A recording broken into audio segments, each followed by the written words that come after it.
Today's one of those great Mondays. Monday, December 1st. Very positive. 12-1. End, beginning of the end. Boom, boom. Very definitive now. Now we're not messing around with what season are we. This month ends the year. The year matters. Why? Taxes, the whole thing.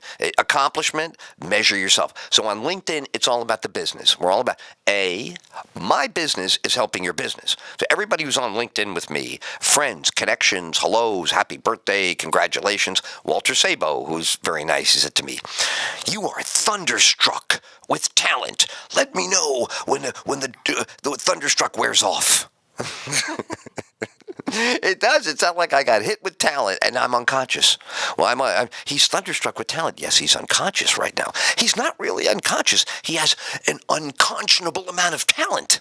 Oh, you're a wordsmith. So LinkedIn always wants to know, how are you? So let me give a business report for December 1st for LinkedIn. Revenues are skyrocketing. If you go year to year, we're way ahead. If you go month to month, we're way ahead. We're having a better season right now than we did a year ago. So I'm just going to go there, and I'm going to say something else. People go, how many listeners do you have? How many listeners do you have? I'll answer it honestly. Listenership in radio, AM, FM radio, over the antenna, and then online is no different. Everybody listens to the radio the same way. They listen in chunks. You have time before a meeting, you listen 20 minutes. You come out of the meeting like, oh, I wonder if he's still on that topic. Let me see. Oh, he went on to something else. Oh, this is good. Boom, you're in again. It's chunky. There is no listening all day. And here's something. If it's on in the background all day, I love you to death. But if it's on all day in the background, it's going to be very hard for you to remember anything I said. You're going to know I spoke. You're going to know I mentioned a name. But you're not going to know what. It's okay. You'll catch it the next time around. I'll make sure that when you are doing casual listening, background, I'll make sure I recap enough, tell you what's up, and go, by the way, if you're just getting a hold of this, and if it's really important, I'm going to replay it. People go, I heard you say the same exact thing. That's to help you understand what I'm saying. Can you imagine if nobody ever repeated anything to you all day for the rest of your life? Forget it. You'd never remember anything. So this is to get you to know what's important. Also, if it's really entertaining, if it's really revealing. All right, so that's it. The show is clicking on revenue and content. We're right up there with Spotify, Pandora, and everybody else. We're doing fine. But here's what we're doing that's new on LinkedIn. LinkedIn people love this. I'm a corporate rebel. I hate all these corporations, and I've been in every one of them.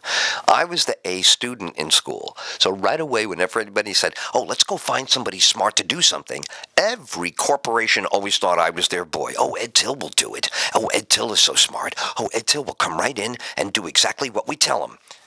Yeah. And then I get in there because I like to do what I do. So when they see me doing it, they go crazy. Disney calls me up. Oh, we're at the Disney properties, and instead of doing our meeting, we're listening to you. That's the phone call I got. We're the chief executives of Disney, and instead of listening to the meeting, we turned off the meeting you're on in the conference room. I go, I am. Let me let you have it. So I let them have it. He says to me, that's it. We want you to come to Los Angeles. That's how I went to Los Angeles. I can tell you how I went to New York. I'm on the air in Atlanta, and I'm fighting with a congressman. You can't fight with that congressman. Everybody loves him. I'm like, I don't care. He's a member of Congress. He works for me. I don't know what you know. I know what I know. No, well, you don't have a right. So guess who calls? Hi, Ed, it's WABC in New York. I go, why? He goes, Bob Grant would like to stick up for you in front of the whole country. I said, okay, boom. Next day I'm in New York. Same way I went to L.A. Each time I've done what I do, every single time, this is for LinkedIn and everybody who's listening on Ustream right now, it never, ask Harry Valentine, Walter Sabo, Jay Clark, CBS, ABC, NBC, ask them. Say, when you got a hold of Ed Tyll, did you get new listeners? Oh, yeah. And then what happened? Did you tell him to do something and he wouldn't obey you? Oh, yeah. And what happened? Well, he gave us the finger. He cursed us out. He cursed out our children. He broke the furniture in the office. He pissed all over the building, outside the building on my wife's Jaguar. Really? He did all of that? That's half of what he did. If I tell you the other half, we'd be here all day. Oh. So let me see if I understand this. Ed Tyll is one of those things in business. You can't really control it, but the public really connects with it, and there's no faking or artifice, and he doesn't always go the same way. He's volatile and interesting and provocative and compelling. Really, you would think people have done documentaries about him. They have. You would think people have done in-depth magazine articles and put them in books. They have.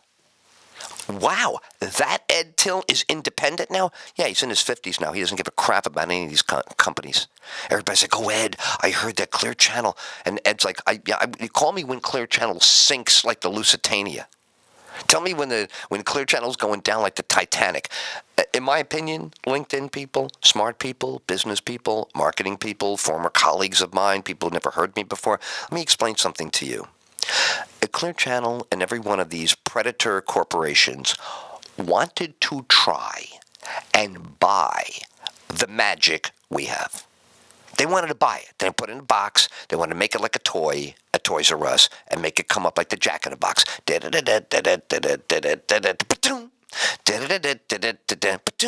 And then I want the opinions to be right down the middle. I want that fiery passion, but I want you to water down the meaning of what you're saying.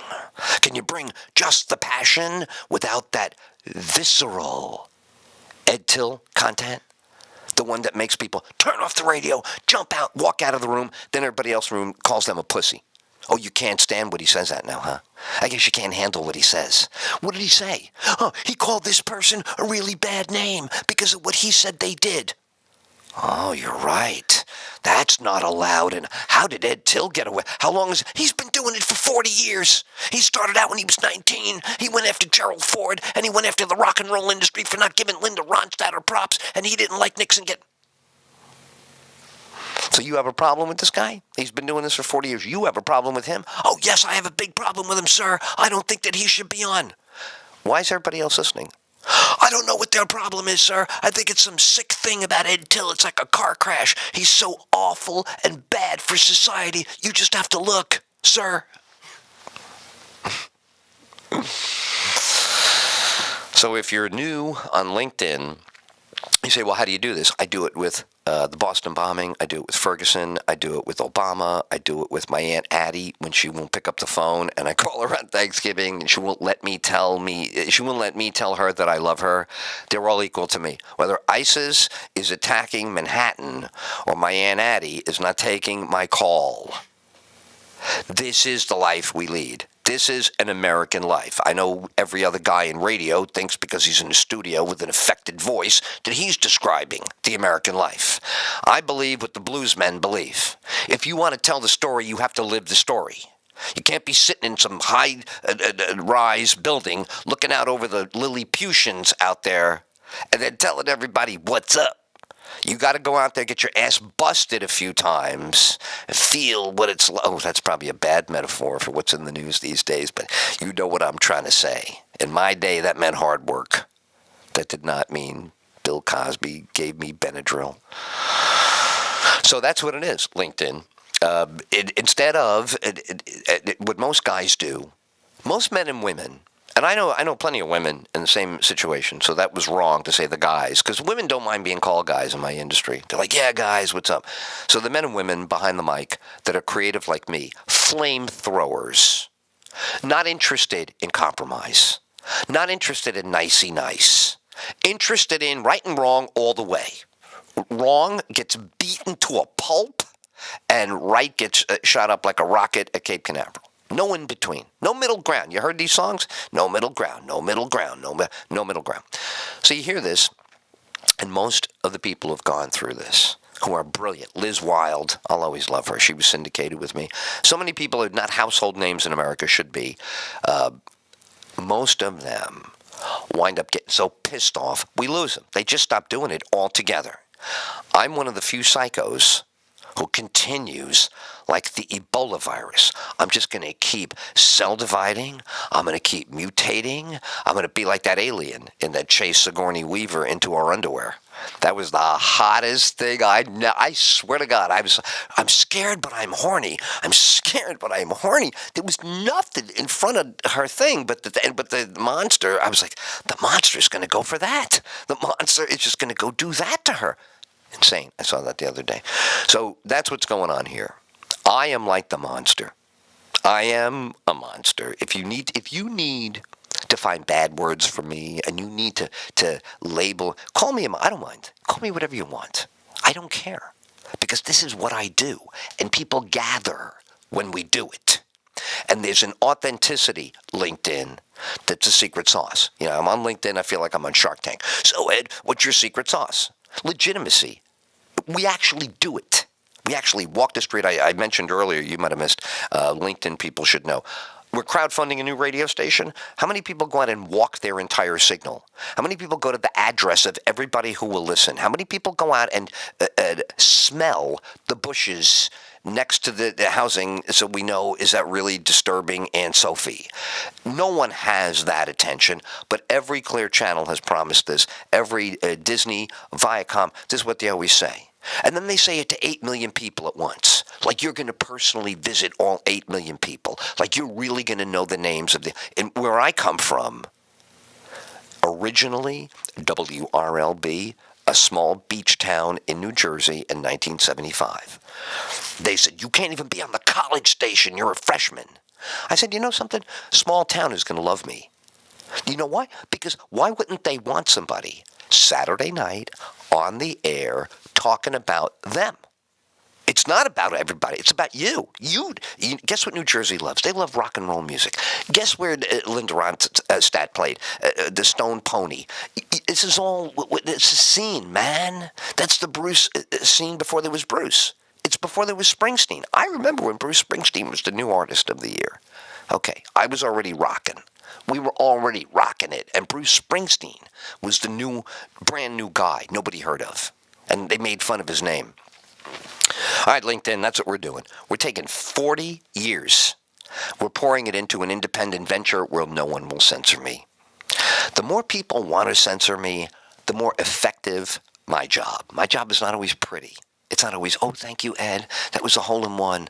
Here, a lovely croquet playing. Yes, may I offer you another mallet, my friend? Oh, Mr. Tyll, if you would please accept this sticky wicket from the club. We've nominated you for the 3rd year in a row as a sticky wicket. You're the sticky wicket. And I might say it might be your assistant that is the true sticky wicket, but I'll say this. It's a pleasure having you here, Mr. Tyll. And that's all you have to do for me. You really don't have to do anything else. I'm not looking for any of this crap. Just stop telling me you don't need it when you're flunking all over the place. You got Ferguson, you need me.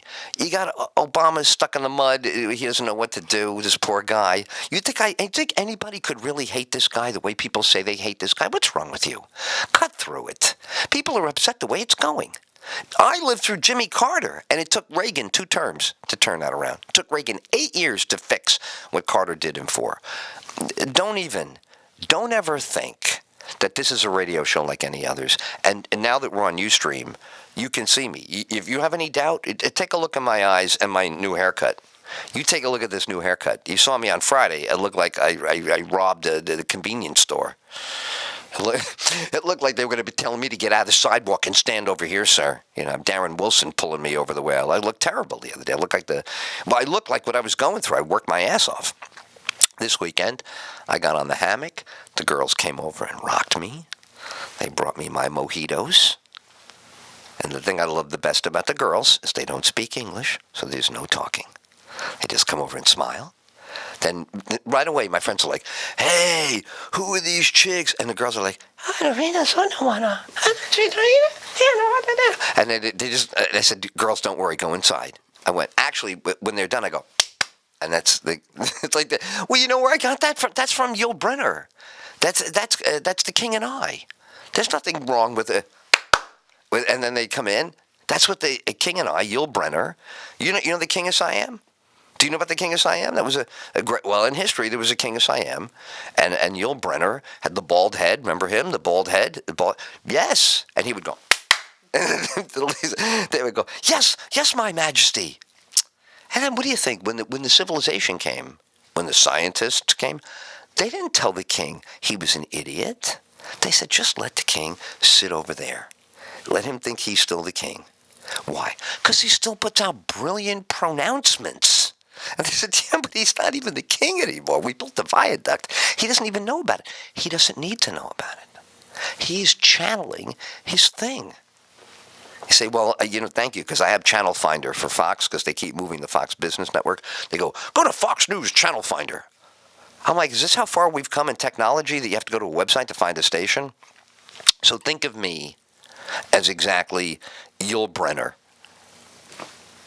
I'm a good Yul Brynner. And he danced. He danced. He was a man. He was a masculine guy. He killed people left and right. But at the same time, he could dance. Who does that remind you of? George Clooney playing Billy the Kid. So now you got the whole story. Now I feel like I've opened up all my entire playbook. We have incredible revenue because we have a unique special sauce. The show encompasses all breaking news and breaking balls at the same time on everything that needs to be broken.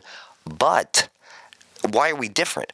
We play the music of the 1930s, 40s, 50s, 60s, 70s, 80s, 90s, the 2000s, and the 2010s, and the brand new releases. Here's an example. 2013 jazz from Kenny Garrett. Now, Kenny Garrett's a new guy to me because I'm a Miles Davis Coltrane guy. So when I hear this, I'm like, all right, I'm gently in with the kids. I'm in. There's no music that's good I'm not in on. We play some very heavy rap and hip-hop. If it's on point and it's genius, it's genius. Do we get stuff every once in a while? I don't know what's going on. I tell the artist, I go, look, at least I'm dancing. I just don't know what you're saying, but I'm dancing. And they go, that's all right, Mr. Tyll. That's all right. That's a good start for you, Mr. Tyll. So we do it all. Now, why do we do it? They go, well, then why do you do this? Why are you crowdfunding radio stations? Very difficult. I said, well, it's not difficult for me. For me, it's hand in glove. I got technology. I got everything now pretty much automated so that all day I can generate the correct content. No one knows what to do for people on the beach. They don't. The media comes if it's a shark bite. The media comes if it's a storm. And if it's you always get one wild card. The massacre, or they found an old Spanish galleon, or, just some nonsense, just some complete anomaly. You say, well, what about the people at the beach? Oh, well, I haven't seen anything about them. Well, what do they do? What do they like? What do they enjoy? I don't know. They live by the beach. Nobody knows what they do. You can't see them. They're on the other side. They're on the water. You can't see. You drive by. Say, well, why don't you stop and look? Huh? What do you mean, like as if they were people? What'd they do in Tallahassee today? I bet that education bill is stuck in committee. I bet the city council, I bet that vote to recount. I bet they're going to have a recount on the motion to dismiss. Say, Margaret has these tulips that she's been raising for 35 years, and, she's cloned them and crossbred them, and they're transgender tulips now, and they bloom twice a year on each other. It's very special. I wouldn't know about that. There was a hurricane out there? Isn't that where the hurricane was in 2004? Dude, it's 2014. Yeah, well, it was in 2004 they had a hurricane, You think they died? Well, Then you say, well, would you care if some woman had these internationally acclaimed tulips and was donating all the money to racial love? What if the whole thing under your nose is being done cleverly with nature, doesn't even cost money, and it's eco-friendly, she's not generating any fumes, and she's donating all the money to racial unity and happiness and dances? You should think of me as a fireman who said to the kid, we could hug, the little black kid. That's me. I'm the little black kid. You should think of me as that little black kid. Because what'll happen? A week from now, he will distrust that fireman, and that photo will be a fake. The photo's a fake. And that's me. I'm the little black kid with the broken heart. I'm the little black kid. That's who I'm stick up for. People go, but you're an old white man. You're not getting my metaphor. We're all little black children being disappointed, aren't we? That's it. I had to turn it off now. He told me I had to be some black child. I don't need that kind of talk radio. It's going off. Off. Turn it off on this base. I don't want to hear it on this island. You call the Brevard County Commission. I do not want this. What did he say? He told me I was some black boy's father. He didn't say father. Yes, he did. He said I fathered some black boy and now I gotta hug him. Wait till my wife hears this one.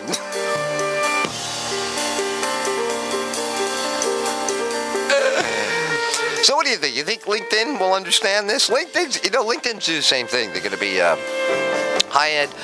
Thanks for your video. I only had time to watch the first 11 seconds. I'm sure the rest of it was very good.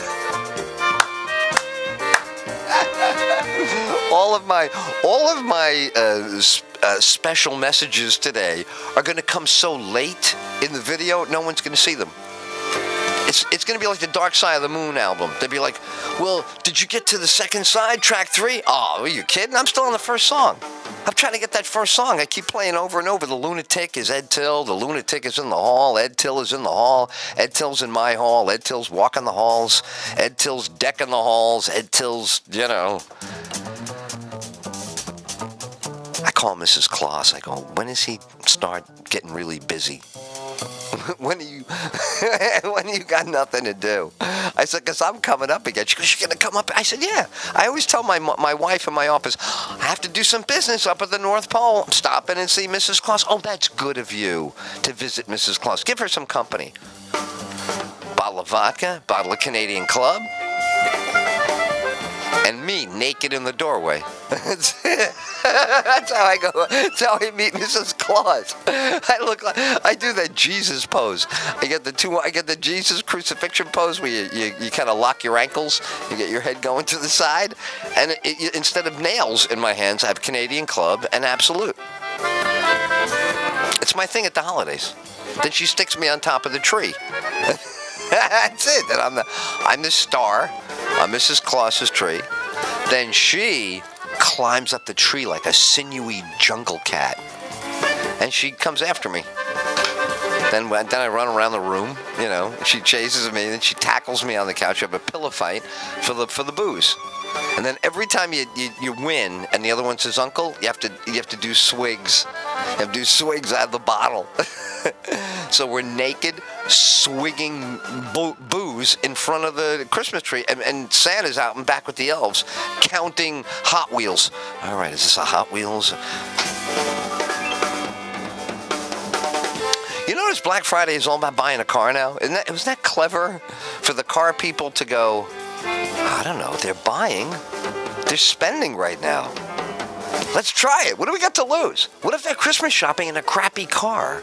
And we're like, talk them out of the kids' toy money altogether. Just the toy budget goes to the down payment, and then the insurance is more, and then you have to come home and tell the kids, hey, Mom and Dad, I bet you did a lot of Christmas shopping for us, boy. We can't wait till next week. And you're like, well, kids,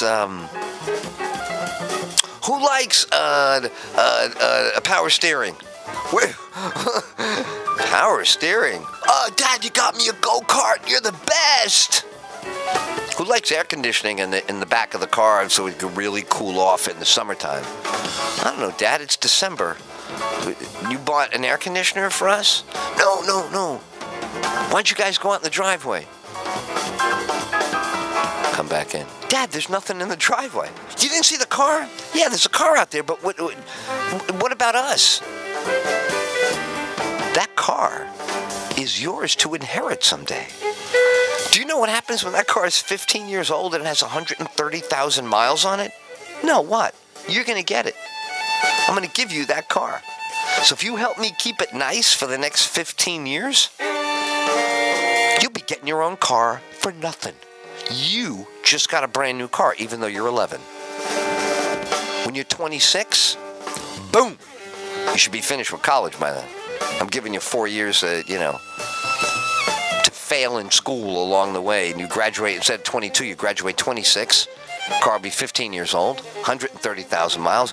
You'll be 26, complete complete arrested development, delayed development. You'll be full of Adderall and alcohol, and then I'll be giving you the car. Dad, you rock! You ever played the violin? I took violin lessons. My uncle goes, it's a fiddle. It's not a violin. I said, really? He goes, yeah, don't, you call it a violin. Nobody will ever hear you play it. Tell people you got a fiddle. Everybody will want to hear you play the fiddle. I said, Grebs, I gotta slap the hogs. I gotta get out of here. You slap them goddamn, they are the rudest